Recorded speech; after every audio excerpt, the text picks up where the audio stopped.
So today is the culmination of our study on time of the end, or the end of time. I do want to take probably 10 minutes at the end to allow some time in case there are any questions or clarifications or comments that you may have. And today we're going to look at the last issues of current comparing what is currently happening and juxtaposing that, of course, to historical pieces to be able to understand. Of course, as I share and go back, I certainly want to encourage you and remind you that whatever is shared, not only today, but any day, anytime, not only here, but any other place, certainly to continue to go back and to investigate those things, see if those are accurate, see if it is so. Because the times in which we live in any time of Earth's history, there are many things that are presented and shared, and it needs to stand on its own. As I like to say, truth loses nothing by investigation. So the opportunity of being able to go on and to look at it, and certainly it stands on its own. It doesn't need us to prop it up. It has the strength and the stability either to stand on its own. And if you find that it doesn't stand on its own, then we know then that then we are incorrect and need to go back then and to prayerfully consider and to examine. There is no guarantee, no fail-safe way of guaranteeing that whatever our conclusions are, that they are, quote, 100% accurate. Because God has not given to any human being the ability to be infallible, to be inerrant. We are all subject to error. We're all subject to make mistakes. And so our anchor is then Christ and coming back in. And that's when you think of an anchor, and if you have ever been on a boat, the anchor doesn't keep the boat from moving. But what the anchor does is it keeps it within a certain radius. Right? It doesn't become like a fixed object that doesn't move. It just holds it in. So like drop the anchor, and so the waves and the water will cause it to move a little bit, but it can only go to a certain point. And then at that point, it's like, all right, it's stretched. The boat will not move. And of course, the more solidified it is and the more taut it is, the less slack it is, the less it's going to be able to move. So Christ is that anchor that anchors us. His word is what secures us. So again, whatever it may be, and under examination of the scriptures is certainly where we want to place it. So not off of our thoughts and opinions, but to found it again off of the word. So today, time of the end, or the end of time part 3. And in the interest of time, I'm not going to go back over what we have looked at previously, kind of getting to this point. We'll jump in today. So we're going to look again at what is taking place, or what will happen in America. And I'm only focusing in primarily on America, not because America is the most important, but there are other nations certainly that we can look at. But we're going to look from the lens of America because that's what we've been looking at historically up to this point of the colonial period, the period following or during the Revolution and thereafter.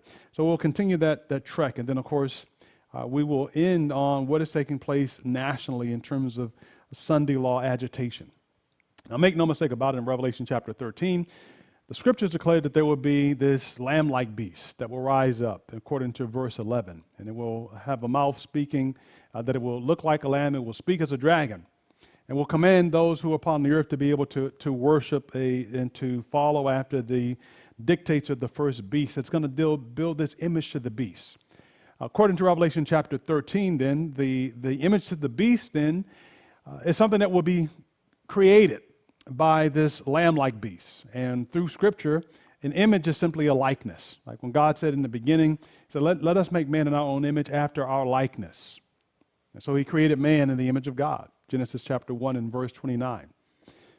Hence we know then that an image is simply a likeness. And so if it's a likeness of the first beast before it, or an image to the beast, then that beast that was in Revelation 13 is simply a union of church and state. It's like a power that is church and that has state combined together. And that entity that is referred in Revelation 13 is the papacy, or we're looking at Roman Catholicism. It's the union of church and state, a church that has the ability to be able to pull together the power of the state to enforce its religious teachings and its doctrine. Unfortunately, we know that whenever church and state are united, wherever it be, whether it be under the doldrums of Catholicism, whether it be under the guise of Baptists, whether it be under Anglicans, whether it's under Puritans, wherever it happens to be, whatever group you mention, it inevitably leads to persecution. Those who dissent, those who don't agree with it, those are persecuted because their rights are simply trampled upon. They are in the minority. The majority has the view, and they see it this way. And because they see it this way, this is the way it is going to be. And if you dissent, you don't agree with that, then persecution inevitably results. And so that is always what happens, and that is whether we talk about a, quote, true religion, or whether, when I say true religion, Christianity is such we're talking about, or whether you talk about, a, quote, non-Christian religions. Whenever religion and politics or the state unite, persecution always abounds. And so what Revelation 13 is saying then is that there will be this union to this beast, this image of the beast that's going to be healed. Its power is going to be restored. So the image will be a likeness of the relic or the union of church and state. So we're going back again to some pieces in history. And the first part, we'll look at some history, then we'll bring forward to current. So I have listed here California. There are other states that could be called into point, but I'm picking out specific ones just to carry us in a timeline. So we're looking at, again, the 1880s in particular, and the time period of the 1880s to the 1890s in particular, in America, that was a period of like a revitalization of pushes for Sunday sacredness, Sunday holiness. Now, if you recall, when we talked about the period in the colonial days, Sunday was held already to be a sacred day, the 1600s, 1600s and the 1700s. In all the states that were in the Union at that time, all the colonies had religious laws. Some of the colonies were ruled by Catholic, some were ruled by Puritan, some were a part of the Anglican Church and such. But regardless of whatever colony it was, if you were to land in any one of those colonies in the 1600s, all of them had religious laws codified.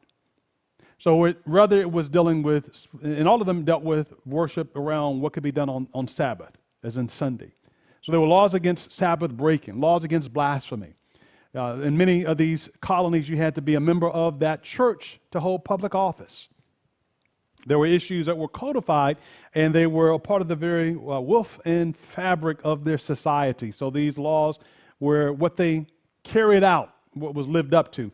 So certainly, if you went into one of these colonies and you were not religious, you were going to stick out like a sore thumb. If you didn't want to go to church on Sabbath, that was going to be a problem. If you took the Lord's name in vain, that would be a problem. If you believed in witchcraft, that would be a problem. If you had any beliefs or teachings that were contrary again to the laws that were established, that was an issue. And so I have highlighted here in the 1880s in California. And again, consider California. When you look at it today, you say, well, hey, California is like the most liberal state in the Union. But in 1880s, that was not the case. So in 1882, California passed a stricter Sunday law. And after it took effect, there were 1,600 people, amongst which Jews, Seventh-day Baptists, Seventh-day Adventists, and Chinese workers who were arrested for laboring on Sunday. In addition, W.C. White and Wagner were arrested for operating the Pacific Press on Sunday. That continued to be a part, and ultimately, as I had mentioned previously, that's pushed and spurred Adventists to write against it. And so ultimately, the Republicans ended up losing the election, and with the Democrats taking over, they repealed or they put away that law. I do want to call out that does not mean that, quote, Republicans are going to bring about a Sunday law and that Democrats will, quote, be the savior. That's not the point. It's not about the political party. It is simply saying that that was who was in power or in the congressional or the local Senate seats at that particular time. History will attest that, again, regardless of political affiliation, that those laws have been codified and such. So in California in 1882, that was the story. Swinging over to Arkansas, or as some who are not familiar with America may call it Arkansas, but Arkansas.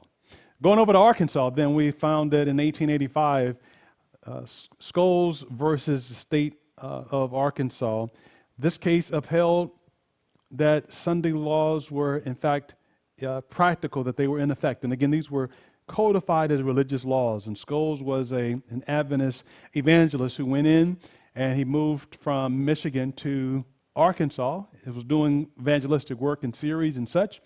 They had a number of converts who came and who would become Seventh-day Adventists. And later on, Scholes, of course, because of the church's belief that Saturday is the Sabbath, Sunday is the first day of the week, they went out and they continued to work on Sunday even when these laws were passed. And as a result, he was arrested. Others were arrested as well.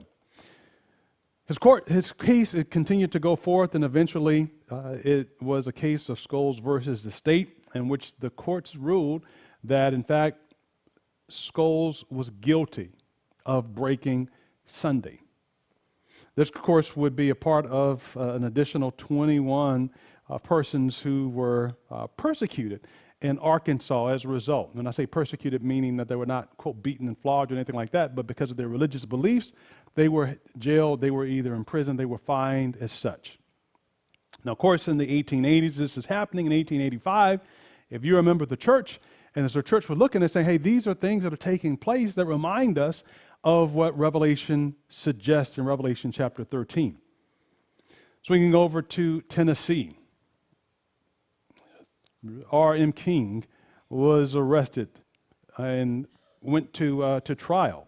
King also was a Sabbath keeper, and of course the thread that you start noticing through this becomes a number of Sabbath keepers. Now I want to call out that in many of these Sunday cases, and they were called Sunday blue laws. And if you talk to most Adventists today, and you say, well, why are they called Sunday blue laws? The answer will be because they were written on blue paper. And that would be the incorrect answer. It had nothing at all to do with them being written on blue paper. They were called blue laws because it was slang for rigorous or puritanical. That was where the term blue comes from, not from the color of paper, because the laws weren't written on blue paper. So these Sunday blue laws were in effect upholding Sunday observance and enforcing it. Some of them had caveats that would say that, well, if you worshiped on a day other than Sunday, that would be an exemption. So it's in effect then, as long as you worship on another day other than Sunday, then that would give you an exemption.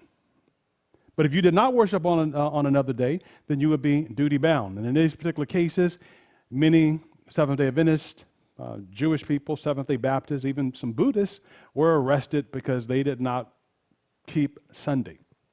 So in the case of R.M. King in 1891, he went out, of course, to plow his potatoes in field, as most Adventists at the time felt that that the commandment says in Exodus chapter 20, it says, 6 days shalt thou labor. So they read it as you must work 6 days. Understanding the times and the context as such that there was not a 5-day work week that was normal at the time. So they read it as it looked, that, okay, you need to work in a job 6 literal days. Therefore, if you don't work 6 literal days, you are then breaking the commandment. Because the commandment says 6 days shalt thou labor. So if you don't work 6 days, then you're breaking the command. And obviously because you're keeping the Sabbath, then that means you must work all other 6 days, right? Because you only have 7. If you're removing the Sabbath, that means you need to work Sunday through Friday. So they felt that they did not work on Sunday, then they were in violation of the moral law. Now that is not what the law is teaching in Exodus chapter 20. It's not saying that you must work Sunday through Friday. Now if you choose to work Sunday through Friday, knock yourself out. Go for it. It is simply stating that the Sabbath is God's rest day. So on any labor that you want to do, you may do it Sunday through Friday, but Friday is God's rest day. I like personally the push that some are saying, let's do 3/12s or a 3-day work week. Or some saying, let's do 4/10s. Doesn't matter whether you do 4/10s or 3/12s. As long as you remember that God has said 1 day out of the 7, I'm picking for myself. I'm reserved it for myself. I've made it holy unto myself. So it's not an issue in terms of whether, okay, it is there, because you can go out and labor, whether you do a garden, whether you are washing a car, whether you are weed eating, whatever the case may be, that can be done on any day other than this day. So the belief that was commonly held was that, no, you must work on 6 literal days. And of course, during this time, you look at industry and labor. Industry and labor, you worked 7 days a week. There were no 8-hour work days. That would not come until down the road.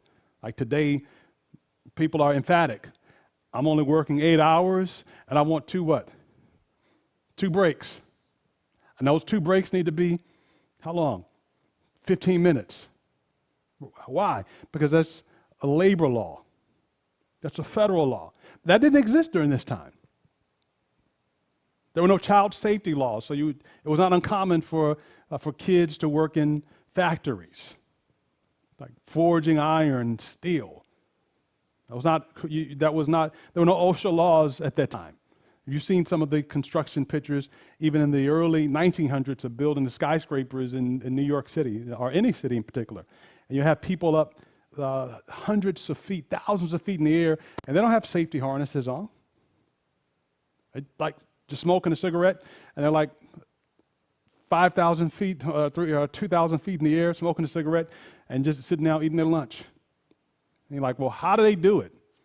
Well, most of them had nerves of steel, or a little bit of alcohol to help calm the nerves, a cigarette, and off they went. Of course, that wouldn't fly today because we have laws that would dictate how it has to happen. I mean, there's certain laws that say, well, how long can you drive or fly an airplane?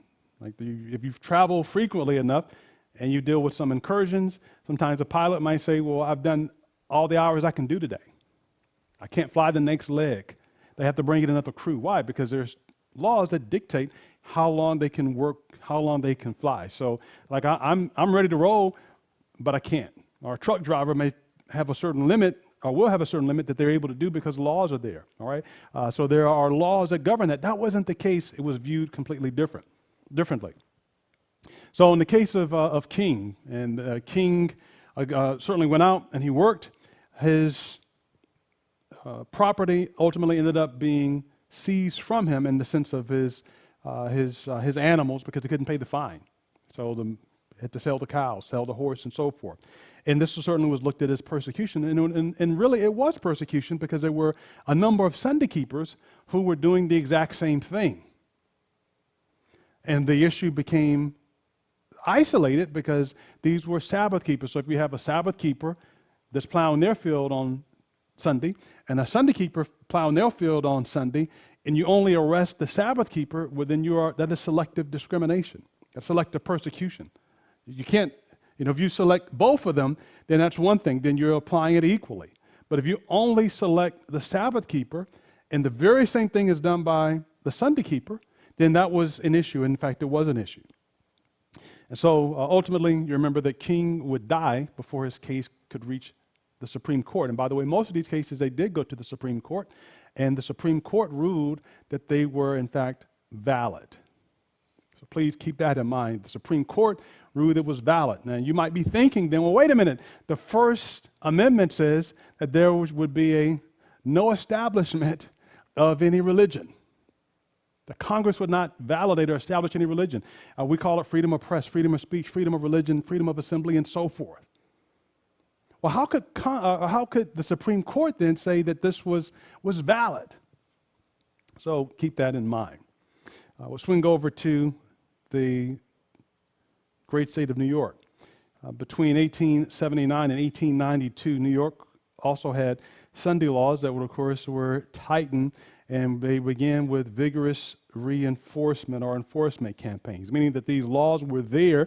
They were on the books, but they simply weren't enforced. But there was a push to be able to begin to bring them back to life, to breathe life into them again, to honor them and to obey them. Of course, during this particular time, as such, the Adventist historian Dennis Pettibone notes that Sunday law advocates were breathing new life into this, and they even had people who were arrested for fishing in their own private ponds on Sunday. Persons who were arrested for riding their bike on Sunday. And this certainly became a reminiscent of the fact of the underscoring of Revelation chapter 13. Pennsylvania is the last one we'll look at. Pennsylvania already had Sunday laws that were there in effect, and Senator Jones sought to introduce a religious liberty bill that would allow a partial exemption for those who did not worship on Sunday, who kept a different day holy other than Sunday. The bill ultimately was defeated by pressure by the Methodists, some Methodist Presbyterian clergy, the National Reform Association, and the Philadelphia Sabbath Union. Those things were taking place. In fact, one of the persons at that time stated that it was better that a few should suffer than that a whole nation should lose its Sabbaths. And he went on to state that we would want but one Sabbath in this country, and that would be certainly Sunday. So we'll have a plethora of people having different holy days, like some picking Friday, some picking Saturday, some picking Sunday. No, we want one day to be aligned. So that was a climate that was taking place in the 1880s and the 1890s leading to. So we have all this happening as such, and I've again highlighted various states. There are other states that certainly could be listed, but in the interest of time, we're not going to discuss those. I want to call to your attention a couple of statements. One, this is in Great Controversy, page 573, with the context now that we have. This is in Great Controversy 573. Now, of course, as you read Great Controversy, there are times in which you read Great Controversy, or you read the Bible, I read Great Controversy, I read the Bible, and I apply it as in that this is happening right now. Have you ever done that? Like you read it and you apply, oh, this is happening right now. Now, an example of that. In the Old Testament, you'll see a lot of things that will say, and this custom is repeated into Israel even unto this day. Anyone ever come across that, read something like that in the past, and say, this is a common, this is carried out to Israel even unto this day. Now, after you've read that, then you leave away taking what? That people in Israel still saying that to this day. But that's not what it is saying, though. Why isn't it saying that? I mean, you read it as plain as day that this is a custom that is happening in Israel even to this day. But why isn't it saying that, though? Because time and context matters. More importantly, context matters. Text without pretext is context for subtext. So if, as an example, if you read an article that said the bank is giving out $100 bills to anyone who was born in this year, just come down to claim it. Before you jump in your car, what should you ask yourself? And other than this is real, if you can verify it is real, what would be one of the most important things you want to ask yourself? Like, okay, you see a document, like where it says, and you can verify it's official. And it says anyone, let's just say it said, the holder of this document is entitled to $1,000. All you need to do is come in and to claim it at the bank. What would be, and it is valid, like as best you can tell, it seems valid. What is the most important things you need to figure out? Okay. What would be the most important thing you want to figure out? All right, let's assume it's legit. Maybe a different illustration did. There's a coupon that you have that says $100 off of Macy's. Spend $100 and get $100 off. What's the most important thing that you want to, besides the terms and so forth? But what's one of them? The date. The date. Because if it's legitimate or not, if it's expired, it's a moot point.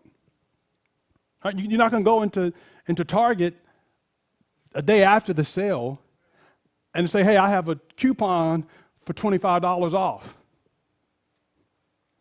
All they're going to say is, sorry, you should have been here yesterday. All right, now maybe their kindness, they might honor it, but they don't have to honor it because it's past the time. So time is important. Context is important, all right? So when we read a text like that that says that it was always repeated unto Israel unto this day, that's not saying it's repeated unto this day. It was true in the time in which it was written because that was valid up until that point, all right? That custom was being held up until this point. Like you might read in a historical book that might say that this group of people have done this, they do this even to this day. That doesn't mean that they're still doing it today, right? Most Americans didn't have a telephone up until this day. Is that true now? No, it was the time in which it is. So it's important to know the time. So that being stated, let's go back here, Great Controversy 573. In the movements now in progress in the United States. So is that talking about that time or the future? That time, all right? But we typically will read it, though, as when? As now. So, oh, it's talking about now. Well, no, it's not talking about now. It's talking about in that time. In that time in which I am penning these things, this is what is taking place now. It's important to be able to certainly make those distinctions. And the movements now in progress in the United States. Now, we talked about what movements, because this, in Great Controversy, if you recall, has like several additions to it. First one was written in 1884. Then we also saw some revisions in 1888, and then the final one was in 1911. All right? So 1884, 1888, 1911. Multiple revisions and so forth that took place.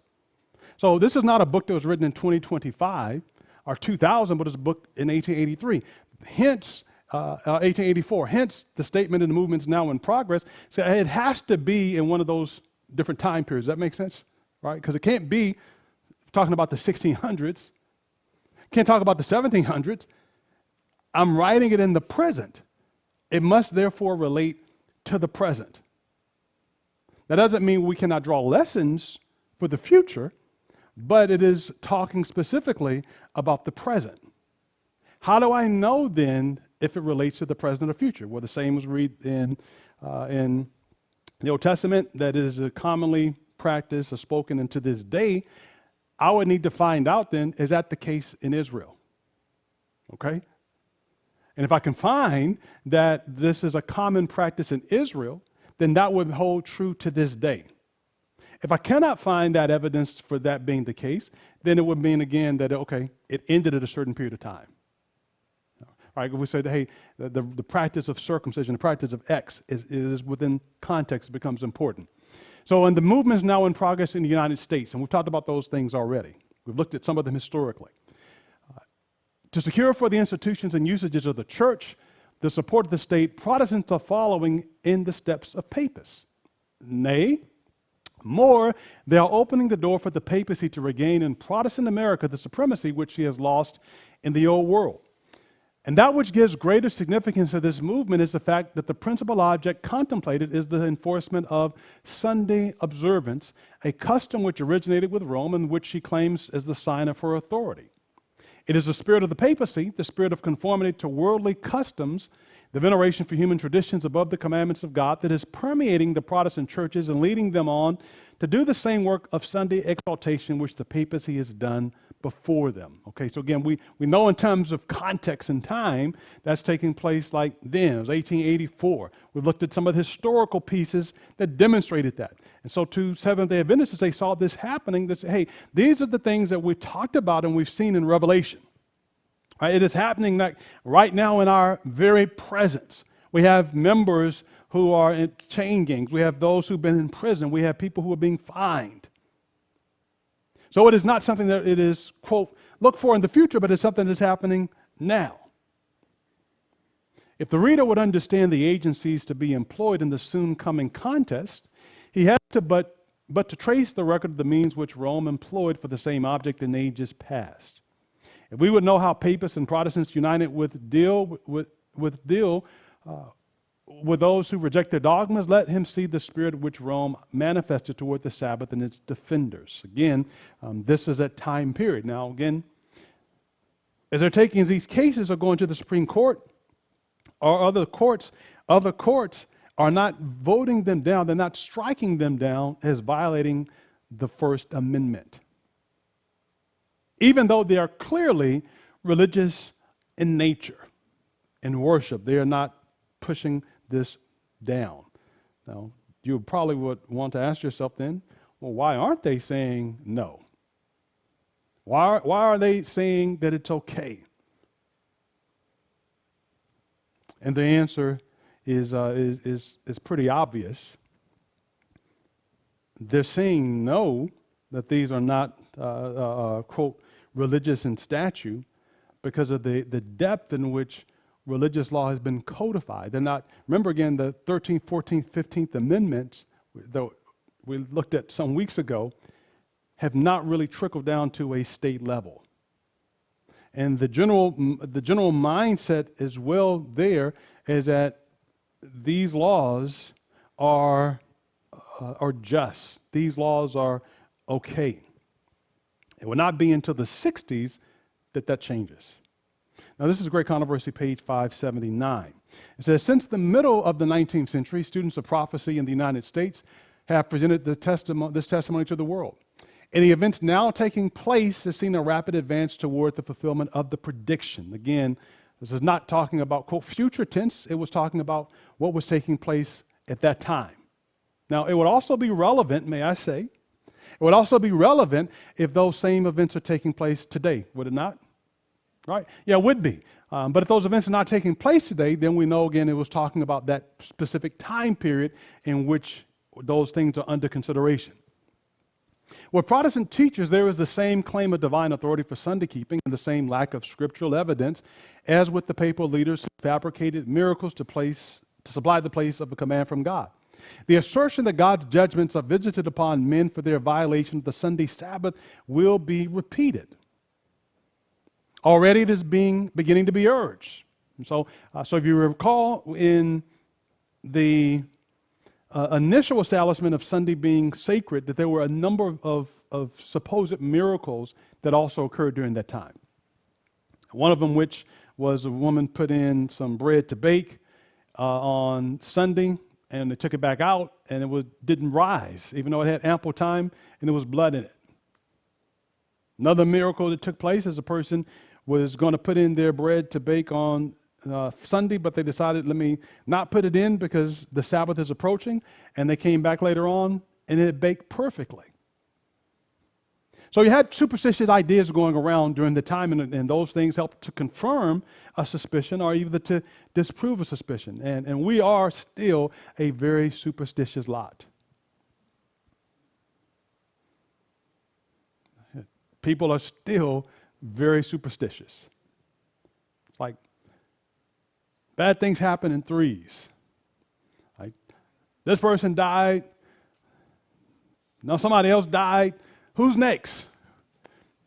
Well, I have news for you. Like newsflash. Hundreds of thousands of people die every single day. No, it's not a, quote, phenomenon that has happened. It's just your time came and that was it. It's like, no, it happens. I tell you, it happens in threes. So they believe this, and again, just kind of common to our own beliefs as well. We have not so far removed it. So they felt that. It says, in a movement to enforce Sunday observance is fast gaining ground. Again, we have context now, all right? This is the 1880s. Now you can look at this, and I pulled out various states. That is not saying all the states, but it's a sampling. So these various states had Sunday laws that they were bringing forth. They were bringing forth Sunday enforcement on these various state levels. And then in 1888, we have again the Blair Bill to be introduced in Congress. Now, this is taking this from a state level. In Congress, of course, it will bring this to a national level. So beyond the states, but to a national level. So in 1888, Senator Blair entered a bill, that the beginning of it states that it was a bill to secure to the people the enjoyment of the first day of the week, commonly known as the Lord's Day, as a day of rest, and to promote its observance as a day of religious worship. So now when this takes place in 1888, that you have these various laws taking place in the states.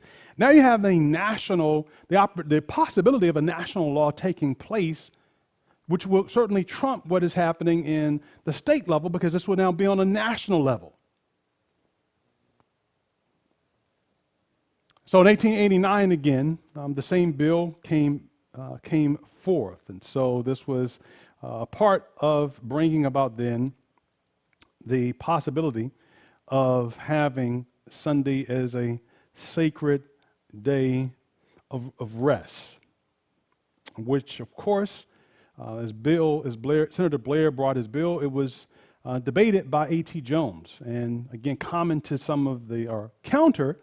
to some of the myths that survive in Adventist circles, A.T. Jones did not go and have a, quote, an angel write notes for him. He simply went in and he debated against the presentation that was there. Now, it's also important to note that this was only in a committee. This was not it was not brought to the floor for a vote. It was in committee. And of course, during this, he shared his thoughts and was matter of fact of stating again that if it were a Sabbath rest bill, he would still be in as much opposition to it as he would be against a Sunday rest bill, meaning particularly enforcing a day of worship, or mandating a day of worship. And the reason would be opposed is because, again, the state has no authorization or no jurisdiction there. And so again, in 1888, 1890, and such, we see this being brought and continuing to be pushed forward, advocated by various groups as the National Reform Association and the Women's Christian Temperance Union during this time. So we have on state levels the agitation that is there, and we have on the national level the possibility of a national Sunday law being passed. It's with that in context that we've read some of the things in great controversy. Now, again, I want to direct your attention to a few things that we find then that should be highlighted because the time in which it is written. All right, this is Selected Messages, Volume 3, 383, 384. This is in 1884, okay? This is in 1884, and this is what it reads. It says that many will look away from present duties, present comfort and blessings, and be borrowing trouble in regard to the future crisis. This will be making a time of trouble beforehand, and we will receive no grace for such anticipated troubles. No, so wait a minute. This seems a little odd. Because here you have states that have laws that are causing many church members to be persecuted. And this is the response, one of the responses that is stated, that we will be making a time of trouble beforehand. That many are looking away from present duties and borrowing trouble in regard to the anticipated crisis. What would be the anticipated crisis? Or if these are taking place on state levels, and ultimately it could bubble up to a national level. And we know in Daniel chapter 12:1, it speaks about a time Michael shall stand up and so forth. You have the great time of trouble, etc. And the admonition there is that, hey, you are borrowing trouble from the future. Select the Messages, page 13, volume 2. It says, there is a time of trouble that is coming to the people of God. But we are not to keep that constantly before the people and arraign them up to have a time of trouble beforehand. All right, so now think of it now with me. In the context, you have Sunday agitation on state levels. 1890 is the real possibility of having it in a national level. Do you not find it interesting that her statement would be to the effect that there is a time of trouble coming to the people, but we're not to keep that constantly before them? Now, I want you to juxtapose that to where we are today.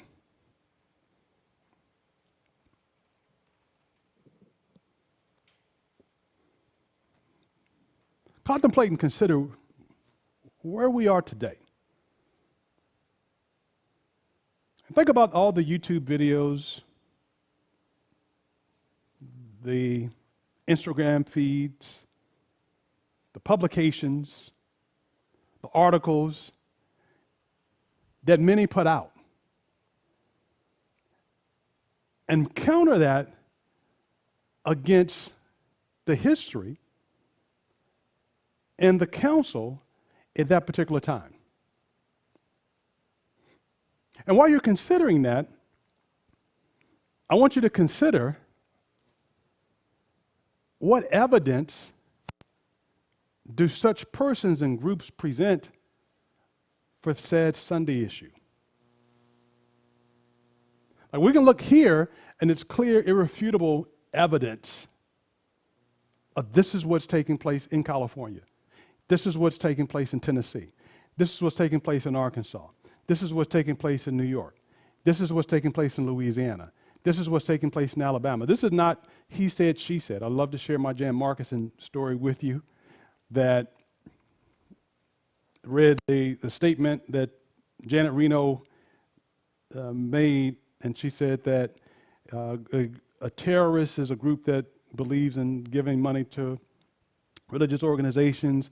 They believe in homeschooling. They gather like more than once a week for religious services, and they believe in like end time scenarios and so forth. And it was like Janet Reno, and at that time Janet Reno was the Attorney General of the United States. And I, read that, and it's like, man, if Jan Markison has it here, it's legit. I'll lay down my life for this. And it had where it came from, like CBS, 60 Minutes interview, and had the date listed. And like, and so convinced was I, because it fed into what I believe, that I've shared that. And then some years later, and now obviously that would have been in the 90s, the late 90s, that statement was made. So in the 2000s, I said like 2003. Let me go and pull the video so I can see it. Because if this was said, so I went online, reached out to CBS, and said, hey, I want to find the transcript, because you could buy transcripts of 60 Minutes. I don't know if you still can buy them now, but in that time you could. So I want a transcript of this date that Janet Reno was there. No, well, she wasn't on here on that date. Oh, all right, well, let me find the other time that she was on there. Well, she wasn't on the show. So well, hold it, wait a minute. I'm reading this in black and white. This is this and so forth. So I called out to Jan Marcus's office and talked to the lady there and said, hey, I wanted to find more information about this statement that's listed here in the newsletter. And God is my witness. She said,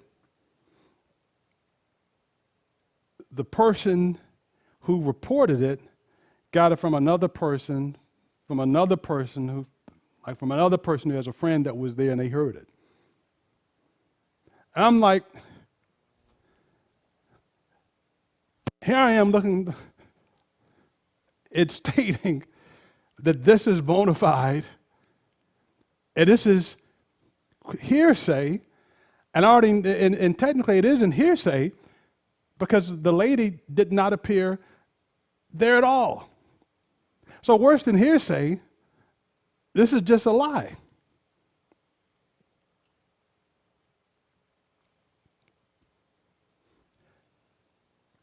Truth loses nothing by investigation. But today there's a culture, there's a climate that continually agitates and says, it's right here. So you do your homework. You could challenge it, look it up. And what you'll find, of course, there's a thread. September 11th, Sunday law. Financial crisis, 2008, Sunday law. And it's already happening. It's like the people are meeting, and all the conversations are the same. It's a secret meeting. Somebody knows someone. The government elect is meeting. The Jesuits have this conversation that they're doing this over here. And it's like, well, can you please show me some actual evidence of it? No, we don't have any evidence, but this is what is taking place. 2015, a prominent speaker stated back in 2008 that the financial crisis would be the end. Actually, it's David Gates. I'll just put it out there. But this will be like the beginning of the Sunday law, 2008. And that obviously didn't happen. So it was like recalibration. And the recalibration, remember in Joseph's vision, or rather Potiphar's vision, he said there was a time of plenty that was 7 years, and there was a time of famine that would be 7 years, and the time of famine came after. So it was like 2001 was like, okay, this time of plenty. Within 2008 is the financial crisis. So we ended up that 7 years, right? And then from 2008 is going to be the time of famine. From 2008, another 7 years would be 2015. And so that would be like the end of the world. Now what happened in 2015? Well, 2015 was the year in which the Pope came to visit America.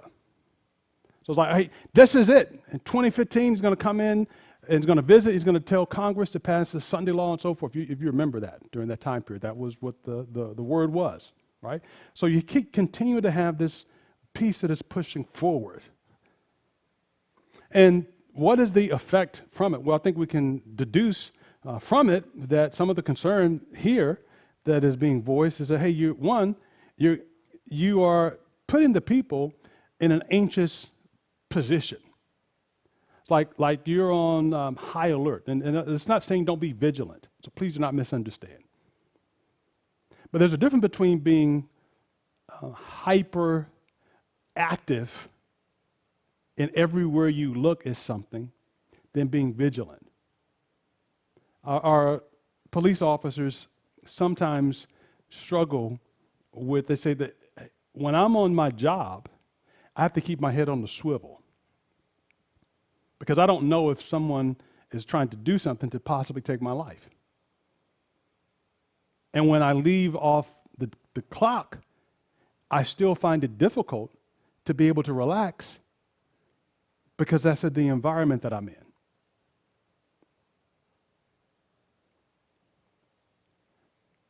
The anxiousness and the foreboding that it generates is often tied to hype that does not materialize. And then I have to find something to be able to fill it in to carry me to that next piece that does not materialize. So why is this statement then here? Consider this in Review and Herald, December the 11th, 1888. Now again, context will give you some of the history there. Now consider the context here. It's an interesting statement that is here. It says that we've been looking for many years for a Sunday law to be enacted in our land. And now that the movement is right upon us, we ask, what are our people going to do in the matter? We should especially seek God for grace and power to be given to his people now. God lives, and we do not now believe that the time has fully come when he would have our liberties restricted. That's bears like a double click, right? Saying, look, we have been talking about a Sunday law for years, and now it is what? Now it's here. All right? Now, how is it here? Are they talking about, well, there was a secret meeting that took place, and my cousin's boyfriend's ex-girlfriend, fiance heard, and they said this, and like read in between the lines. And this is what a lot of people come up with, is like this read between the lines stuff. It's like there's signaling and so forth. You know, history is, this was like in your face. This was not something that was like, quote, secret. This is not something that was clandestine. It was very much open. And now it is saying that the movement is now right upon us, and what are we going to do about it? That's really what it's saying. Now that it's here, what are we going to do? Notice, we should especially seek God for grace and power to be given to his people now. Right? So we need grace from God. We need his power to be given to his people now. And then notice this. It says God lives. So because God lives, we need not be afraid. Right? God lives, and we do not now believe that the time has fully come when he would have our liberties restricted. So let's let go of our head. It is saying that this is what we've been talking about, but we don't believe that now is the time that he wants our liberties to be restricted. Why would such a statement be made that now is not the time to have our liberties restricted? And you recall that the counsel that was given to the church during that time is, look, don't go out of your way to poke the bear. Obey the law as it does not interfere with religious worship in that respect. Like meaning, don't go and plow the field. Don't go out and paint the church. Don't go out and mow your yard. Don't open up the barber shop. So, well, if you do that, then that means that you are giving deference to Sunday. It's like, no, use some common sense, folks. Use it as an opportunity to be able to go out and do missionary work. You're not being compelled to worship upon the day. Right? They're not forcing you to worship on this day. They're saying you cannot work on this day. And while they may understand it as being sacred, you understand it as not being sacred, but you're not going to become antagonistic to try to prove a point. Because sometimes we get that. No, you're not going to tell me what to do. I mean, that's all of us. We have that. You're not going to tell me what I can't wash my car whenever I want to go wash my car. Not going to let you tell me because I know, all right, well then when you're in jail, may God bless you. And that's hey, deal with it. But she said wisdom would then be to use the opportunity to be able to do like missionary labor, to go and to teach, to go and to share, to go and to help people in their health and whatever ways you may be able to. And also as an opportunity even beforehand to try to take away some of the misunderstandings and misconceptions that revolve around the truth. But why again would she state that? And I used up my time. And I'm like, I'm not even halfway done. But don't worry, I will not keep you all day. I'm going to finish to get here in the next 5 minutes, and whatever is not done, I guess it'll be part 4. So I said part 3, I thought we were done, but I am sorry. So part 4. So 2 ways to go about it. You can try to force everything in, and there's only so much that we're going to be able to retain. It's like, all right, after a minute, you start smelling food, and people, I get it. Or we can stop. But so I'm going to take 5 minutes, and then if there are questions, comments, come there. So what about today? Now, again, I've said that in the 1800s that the courts consistently sided and upheld Sunday laws, consistently. In the 1960s, there was a shift in the courts. And again, we talked about that you had the federal laws and so forth, meaning 13th, 14th, 15th Amendment, but then those were pushed down to the states. And we had these various state laws and state statutes and so forth. And we saw some of that re-agitation that was there being pushed forward. And finally, in 1961, on May 29, the Supreme Court, they upheld various Sunday laws. But a distinction being made there in that they stated that Sunday laws are not religious in nature, but they're secular in nature. So that meaning a place of business or any place can close for whatever reason, but it cannot be like to force or to push over like religious observance. So like a secular reasoning is there.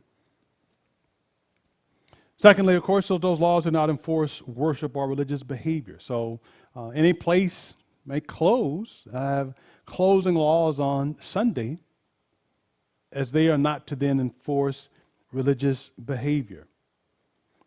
Third thing was upheld that the state authorities, they do have the mandate to have any day that they would want for health, safety, and welfare. And again, these are not religious in nature, but must be secular in nature.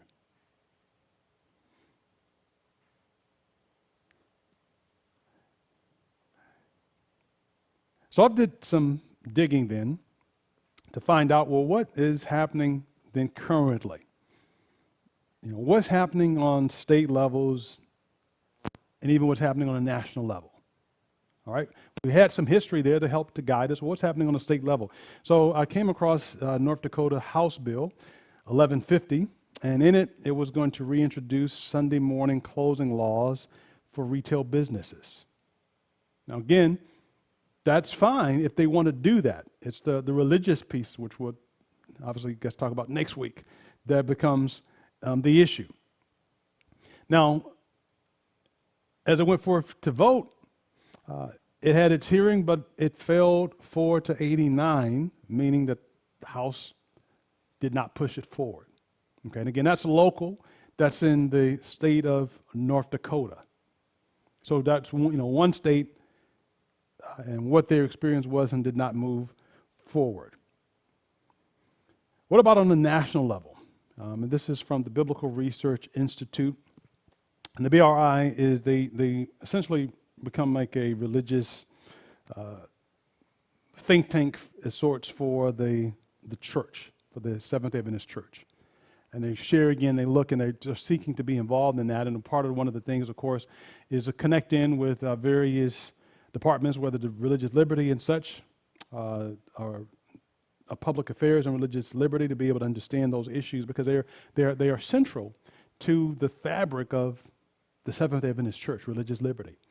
And there are many religious liberty issues and laws that are pushed forth every year, whether they are for Seventh-day Adventists or whether they're for other people who are being discriminated against because of religious beliefs and practices. Now, this is a little dated, but it is relative, and still, I think, it articulates the point of view here. So this was in 2003 from the BRI, and I'm going to just quickly read the first one, the first paragraph here. It says that whenever the Office of Public Affairs and Religious Liberty of the General Conference receives information relating to Sunday laws, we examine the information diligently and extensively. In addition to reacting to information sent to us, we proactively monitor legislative developments on Capitol Hill in Washington, D.C., and attend many meetings with a wide variety of entities at which prospective legislation is discussed.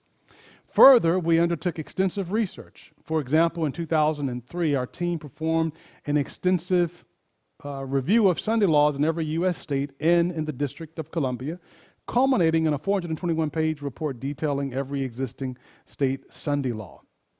All right, and then they talk about some of the methodology that they use. They need to make sure that it is valid. As such, so that is valid. We can verify it, come from an independent source, et cetera, et cetera. Some other pieces that go into it as such, all right?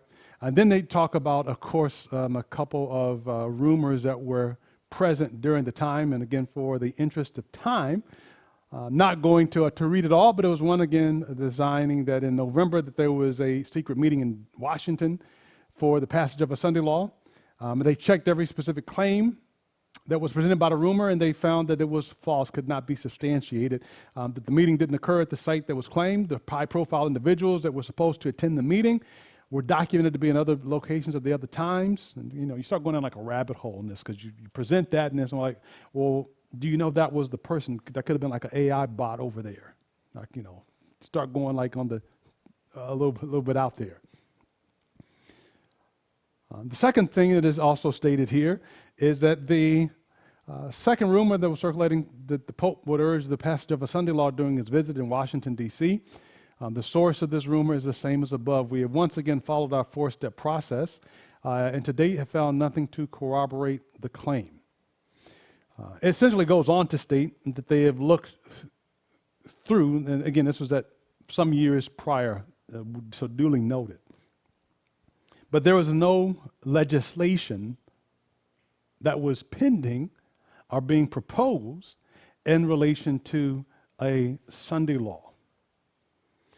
Now again, why is that important to consider? And I can't go into that now because our time is up. And how does that relate back to what we read earlier? Because our time is gone, I will stop here. And I will just admonish and remind us, though, of the piece, though, that Jesus said that we do not know the day or the hour. What he wanted his followers to do was to be always prepared for his appearing. So there will be, according to Revelation chapter 13, a revival of these principles. It will be clear when it takes place. It will not be something that is not aware of, that will, in essence, catch people off guard. We'll catch people off guard in the sense that I believe that they will move pretty quickly. It's like, okay, hey, I thought it would take a little bit longer time, but it's not like it's a secret that's tucked away and it's like, I tricked you. It's been here all this time and now I'm bringing it to pass. It's just like the speed and the rapidity that causes it to go forth. And in that, though, to be best prepared is to seek to stay close to God. So with the claims and so forth that present themselves, we challenge it. We validate it, of course, by Scripture and by looking to see the principles that are revealed and contained therein. Our time has come and gone. I did say like a few minutes at the end. I like to pray and to give you the opportunity, if there are any questions, any comments, any clarification, to take the next maybe 5 to 10 minutes. And as we do that, I'll pray first. Father in heaven, I pray and thank you for the opportunity of being able to talk again about these issues that are past and present and will be future. And I pray again that you would help us to be close to you, that you would be our anchor and our refuge that we are able to trust to. I don't want any of these things to fear us or to cause us alarm, because God still lives. You are our refuge and our trust. And so we come to you. Pray that you would help us to depend upon you and to not become anxious in these things that happen, but in every situation to cast all of our care upon you, for you care for us. Guide us, bless us, be with us, we pray in Jesus' name, amen.